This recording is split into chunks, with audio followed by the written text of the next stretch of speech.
Hello दोस्तों, कैसे हो आप सभी। आशा करता हूँ आप सभी अच्छे होंगे।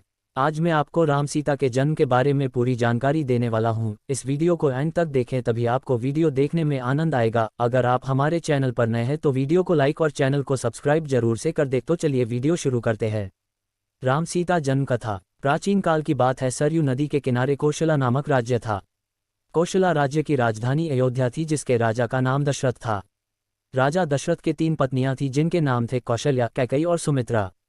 परंतु बहुत समय से उनकी कोई भी संतान नहीं थी, जिसके कारण उन्हें उत्तराधिकारी की कमी हमेशा सताती थी।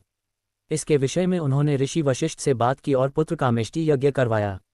यज्ञ के कारण उनकी पत्नियों को 4 पुत्र हुए। उनकी पहली पत्नी कौशल्या से राम, कैकेयी से भरत और सुमित्रा से लक्ष्मण और शत्रुघ्न का जन्म हुआ। सभी राजकुमार शास्त्रों और युद्ध कला में निपुण थे।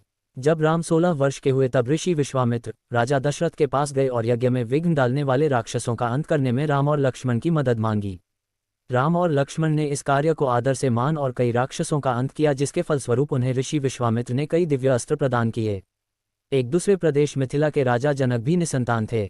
ऋषियों के कहने पर राजा जनक ने अपने राज्य के खेत में हल चलाना शुरू किया। हल चलते समय उन्हें एक धातु से टकराने की आवाज़ आई। जब राजा जनक ने देखा तो उन्हें सित के कलश में एक कन्या जमीन में गड़ी हुई मिली। उस कन्या को जैसी ही राजा जनक ने मिट्टी से निकाला, राज्य में बारिश होने लगी और उस कन्या को जनक अपने महल ले गए। सित के कलश में पाने के कारण उस कन्या का नाम सीता रखा गया। धीरे धीरे सीता बड़ी हुई और उनके विवाह का समय आया। श्री राम अयोध्या के राजा दशरथ के ज्येष्ठ पुत्र थे और माता सीता उनकी धर्मपत्नी थी। राम बहुत ही साहसी, बुद्धिमान और आज्ञाकारी और सीता बहुत ही सुंदर, उदार और पुण्यात्मा थी। माता सीता की मुलाकात श्री राम से उनके स्वयंवर में हुई, जो सीता माता के पिता मिथिला के राजा जनक द्वारा संयोजित किया गया था। ये स्वयंवर माता सीता के लिए अच्छे वर की खोज में आयोजित किया गया था।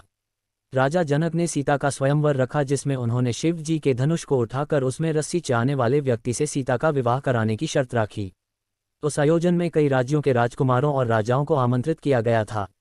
शर्त ये थी कि जो कोई भी शिव धनुष को उठाकर धनुष के तार को खींच सकेगा, उसी का विवाह सीता से होगा। सभी राजाओं ने कोशिश किया, परंतु वे धनुष को हिला भी ना सके।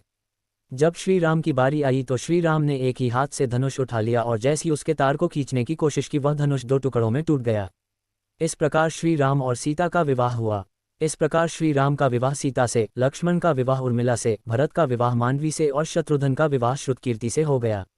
आपको यह वीडियो कैसी लगी कमेंट बॉक्स में जरूर बताना। चलिए चलते हैं, मिलेंगे फिर नई वीडियो में। धन्यवाद।